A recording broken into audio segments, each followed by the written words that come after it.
مسؤولين تقبل كساحل يكدق مدى بربرة يا كقيب قلم مناسبة يحلق كل كلا وريقين قدومي هوري هاي ودنا جاي فانكو مناسبة أو كساقيب قلم الحلبانو صلادين يمرت شرف كل دوان وغورين وحالك كهلا قاسمة هاي ودنا جاي فانكو عبد العزيز سعيد صالح قدومي هوري حلك وريقين محمد حسن محمد يقدوميها عصب سليمان محمد أحمد يقوسو السمدة وقور رمي هيرك هاي سمرت هاي ودنا جاي فانكو مدشان hal-abuur ka dhalinyarada reer Berbera ay bilaabeen muddo imika laga joogo dhowr iyo 10 sano waxay isu soo badbedeleen oo hoggaanka isku bedelayeen ilaa 7 gudoomiye UFN-kana sunnaheeda ay ka mid tahay in marba labadii sanaba golaha jooga marka ama loo cusboonaysiiyo ama la bedelo 4 sano markay hayaana hoggaan cusub la doorto badanaana hoggaankaasi waa hoggaanka ka mas'uulka ah ururka isla markaana la xisaabtama qolada fulinta oo aan anagu ugu u burtuurahay halkan waxaan uga mahadnaqayaa shaqaale weynaha hay'adda UFN-ko oo 4 sano xilkan soo hayay ila shaqaynayay hoggaanka doortay aan ugu horeeyo waxaan la gudboon in aan la xisaabtano isla markaana ku kormeero hawlaha shaqada fulinta ee mas'uulka ka yahay agaasimaha fulinta UFN-ko si loo xaqiijiyo qorshe fog oo UFN-ku leedahay strategic plan gabagabadiina duqa degmada Berbera Cabdishakuur Maxamuud Xasan Cidin iyo barasaabka xigeenka ahna ku simaha barasaabka gobolka Saaxil Maxamuud Axmed Sandheere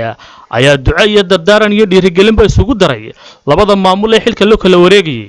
marka hore Ilaahay baa mahadlay subhanahu wa ta'ala marka labaad waxaan caawa isbedelkan kamid isbedelada nololeed ee habeen maalin ka dhaca adduunka ee xilka lagu kala wareegayno aynu ugu ducaynaynaa mas'uulka xilka la wareegaya ka horena ku sagootinayna waxa Ilaahay subhanahu wa ta'ala uga baryaynaa in Ilaahay kuwaas turo salamaan waayo maxamed soo gutay waajibaadkiisa waanu dhamaystay ninka hawshu taala waa ninka cusub ee xilka la wareegaya waxa Ilaahay ka baryaynaa taariikh iyo magac wanaagsan ay leedahay in halkii ka sii hayo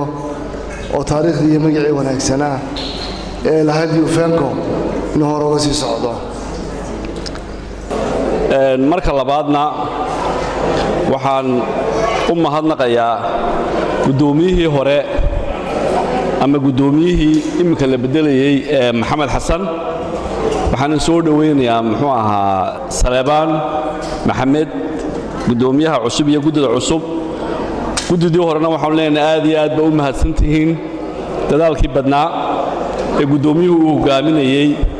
waan ugu mahadnaqaynaa ciidii kalena ay wax ku tari karto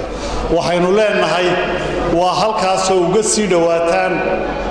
annaguna maamul ahaan heer gobol heer degmo iyo heer qaranba waanu idinku barbar taaganahay waxaan darlayn garaynayaa taladii Yuusuf Cali Nuur ee ahayd in waxa ay iyagu soo saaraan ama cid ay iyagu u ilbixiyeen ama ay qalinka u qabteen inay iskuulka farsamada